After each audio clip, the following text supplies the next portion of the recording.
And it's a lot of fun. And then you got people who are, the Barbie of burlesque, which is also fun. You can really just take whatever your inner little heart desires and amplify it and make it your burlesque character and your burlesque persona. And it's fun. It's make-believe, which I played as a child every day. So here I am as an adult, still playing make-believe, as we all should, really. But within burlesque, there's also different categories of burlesque.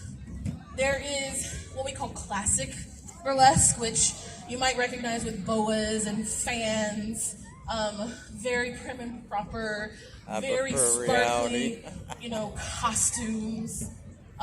You have what's called neo-burlesque, which incorporates a lot of newer, more modern dance, things that you might not see on a normal stage. Something might be gory or scary, which I love, of course.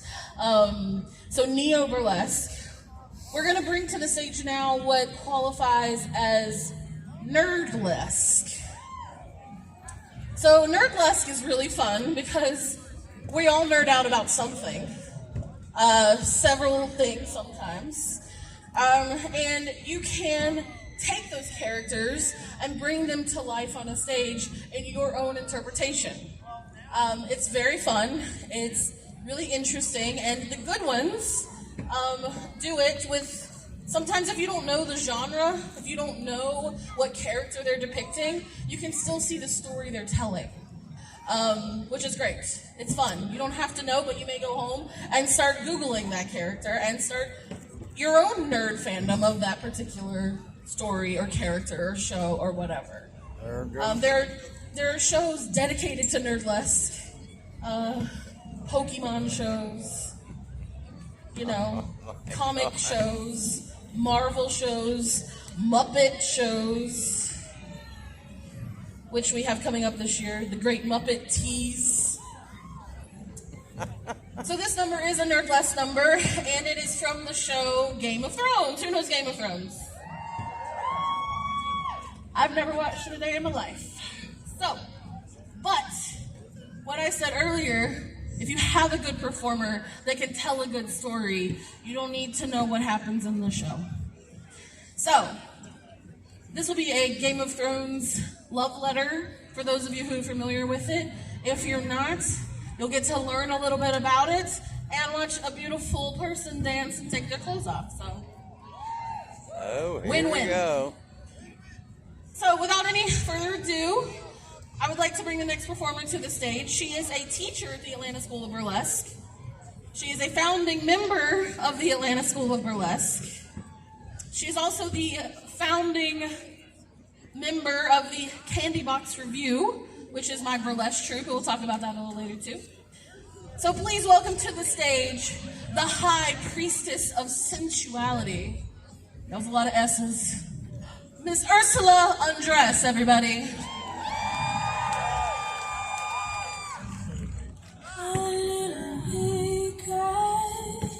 That's what he calls me, 'cause that's what I am, that's what I am. No one calls you honey when you're sitting on a throne. No one calls you honey when you're sitting on a throne. Beware the patient woman, 'cause this much I know. No one calls you honey when you're sitting on a throne. One of these days are coming, I'm gonna take that boy's crown. There's a serpent in these still waters, lying deep down. To that king I will bow, at least for now. One of these days are coming, I'm gonna take that boy's crown. 'Cause I am a little wicked. I am.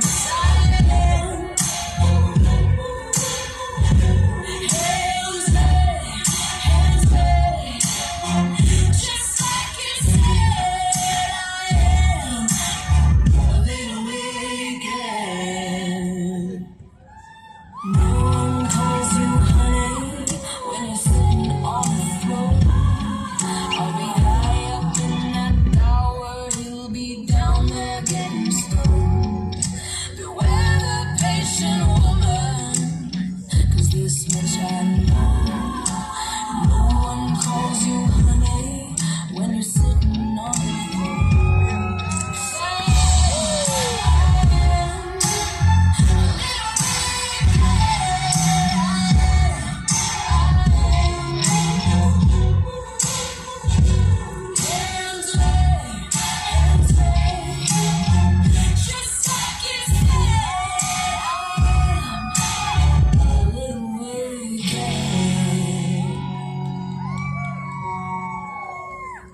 A little wicked, I am, yes I am.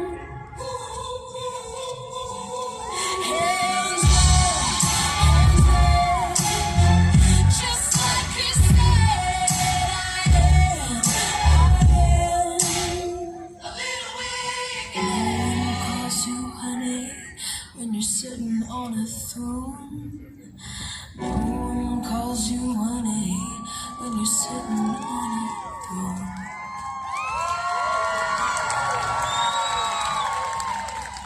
Give it up for Ursula Andres!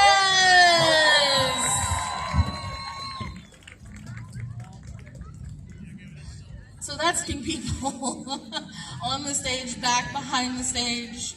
They are there to pick up all of our stripper droppings and any money that gets thrown on stage. And they maintain our sanity. They bring us water if we ask for water. They really are our saving graces. So it's a hard job, but somebody's got to do it. But yeah, hardworking kittens. So I mentioned earlier about the Candy Box Review. That's right. That is a burlesque troupe here in Atlanta that I am a member of. Ursula, like I said, the founding member of Candy Box. We call Metropolitan Studios our home. We perform there at least monthly with a monthly show. We do 3 main stage shows a year. Our upcoming shows, as I mentioned earlier, Burlesque Karaoke. Instagram, you better be checking it, ATL Burlesque School. ATL Burlesque School. Great. So Burlesque Karaoke coming up Friday, April 28th. After that, we have our new show, which is called 1259 or 1259, which is a variety show. It has burlesque, it has comedy, it has drag. It's very similar to how this show will be set up. So if you want a little bit of variety, come out on Friday, May 12th to see 1259. And then our next main stage show, which is my favorite show of every year, and I just so happen to be producing it for the first time this year. I'm very excited about it. The New York Stripped Show, which is a Broadway musical and musicals of TV show or film or really any musical can be brought to that stage. If anybody watches Crazy Ex-Girlfriend, I brought that last year and did a number called Heavy Boobs. So we're all over the city, not just at Metropolitan Studios. So come out and see our shows. They're a lot of fun. We have a troupe now of 40 people, which is pretty awesome because when I joined 6 years ago, we had 12. And we've come a long way and it's a beautiful thing. So please come see our shows at any point. Candy Box Review. Okay, I'm going to bring back a performer that you've seen already. They also have a show coming up soon at Metropolitan Studios. In conjunction with their friend and another comedian, they will be hosting a show called Danny and Twig's Spring Fling Comedy Show, and that will be on May 5th. So